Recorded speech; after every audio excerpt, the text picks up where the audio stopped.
आपका नाम क्या है और ये बताइए कि किस तरीके की मुश्किलात पेश आई? इस मिशन से आप भी क्या जुड़ी हुई हैं और आपको क्या कोई मुश्किल आई? तो मेरा नाम निशा है और सेल्फ विद डॉटर अभियान से मैं करीबन 2 साल से जुड़ी हुई हूँ। तो जैसा कि आप पूछ रहे हैं कि मुश्किलें कैसे आई, हर चीज़, कोई भी चीज़ हो उसको शुरू करने में मुश्किलें आएंगी। तो जैसा कि हमारे अभी मेवात में जो रीज़न हमने पोस्ट कार्ड अभियान स्टार्ट किया था, तो उन कुछ रीजंस की वजह से जो स्टार्ट नहीं हो पाया था वहाँ पे, जैसे वहाँ पे पोस्ट कार्ड नहीं रुक गया था वो अभियान। तो जैसे मैं हिसार डिस्ट्रिक्ट से बिलोंग करती हूँ, तो सेल्फ विद डॉटर अभियान से हमें ये सीखने को मिला है। हमने इनमें 2 साल से मैं काम कर रही हूँ कि हम अगर हमारी मेवात की बहनें यूनिवर्सिटी के लिए मांग कर रही हैं तो हमारा फ़र्ज़ बनता है कि हम वहाँ पे अगर रुक गया तो हम उस चीज़ को आगे बढ़ाएं। तो हमने पोस्ट कार्ड लिखे हैं, हमारे गांव में भी, आसपास के गांव में भी हमने पोस्ट कार्ड काफ़ी लिख के भेजे हैं सर पीएम मोदी को जी। और जैसा कि मुश्किलों के बारे में पूछ रहे हैं, मुश्किलें हम पूछते हैं कि जैसे लोग भी बोल देते हैं कि मेवात का है, आप लोग क्यों कर रहे हो, आपके डिस्ट्रिक्ट में तो है यूनिवर्सिटी, आप उसके लिए क्यों लड़ रहे हो। तो इस चीज़ से ये हमारे अभियान में ये चीज़ हमने क्यों, हमारी अपने काम से काम रखो या आपकी परेशानी थोड़े ना। काफ़ी लोगों से सुनने को मिलता है कि आपके डिस्ट्रिक्ट में तो है, क्यों आप अपने काम से काम रखो, क्यों वहाँ पे।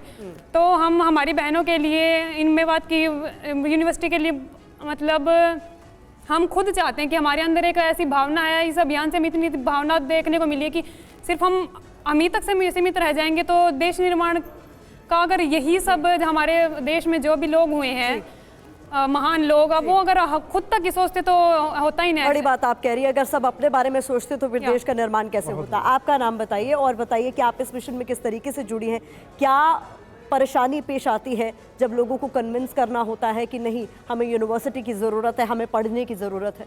मेरा नाम सुप्रिया है, मैं करीब 2 साल से इस अभियान से जुड़ी हूँ। मैंने देखा मेरे हिसार डिस्ट्रिक्ट में 2 यूनिवर्सिटी हैं, लेकिन मेवात में एक भी नहीं है, जिससे कि इसमें 500 के आसपास करीब गांव हैं। तो हमने पोस्ट कार्ड लिखे पीएम मोदी को कि जो हमारी बहनें हैं मेवात की, उनको भी हक हो एजुकेशन का, उनको भी आगे वो भी पोस्ट ग्रेजुएशन कर सकें। इसमें अगर हम कुछ अच्छा कर रहे हैं तो मुश्किल तो आएंगी, लेकिन हमने हर गांव जाके हमने पोस्ट कार्ड लिखा है और हमने पीएम मोदी जी को पोस्ट कार्ड लिखे। जी, आप बताइए। मेरा नाम सोनिया है, मैं सेल्फ विद डॉटर की एक सदस्य हूँ।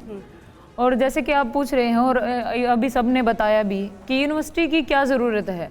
देखिए 500 गाँव में एक भी यूनिवर्सिटी ना होना, और इससे मतलब किसके लिए, क्योंकि लड़कों को तो आज़ादी है, वो बाहर जा सकते हैं, वो पढ़ सकते हैं, लेकिन महिलाओं के लिए, लड़कियों के लिए तो थोड़ा मुश्किल होता है। पहले तो घर वाले भेजते नहीं हैं क्योंकि फाइनेंशियली इतने इंडिपेंडेंट नहीं होते कि वो अपनी बच्चियों को इतना खर्चा उठा के उनको बाहर भेज दें उनको पढ़ने के लिए। तो एक सबसे बड़ा मुद्दा पहले तो यही है कि अगर वो पास में होगी तो उनको आसानी होगी, उनको ज़्यादा डिफ़िकल्टी फेस नहीं करनी पड़ेगी। दूसरा, भारत सरकार, हर सरकार का, हमने हमारे संविधान में भी देखा है कि हमारी सरकार का सबसे मेन मुद्दा क्या होता है, सबसे पहले कि कोई भी भूखा ना रहे, कोई भी शिक्षा से वंचित ना रहे। तो देश निर्माण में दोनों ही, लड़के लड़कियां दोनों का ही बराबर हक है और उनको शिक्षा प्राप्त करने का बराबर हक है। इसीलिए हमने ये मांग उठाई है कि अगर वो नहीं बोल पा रही हैं किसी कारण से, हमारे जो ये पोस्ट कार्ड अभियान अगर वो रुक गया है तो क्यों ना हम बोले।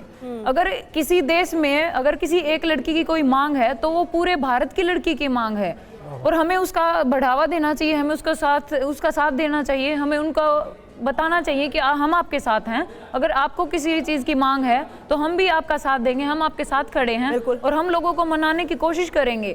जो लोग सोचते हैं कि क्यों ज़रूरी है, हम उनको बताएंगे कि इसलिए ज़रूरी है कि इनके माँ बाप नहीं अफोर्ड कर पाते।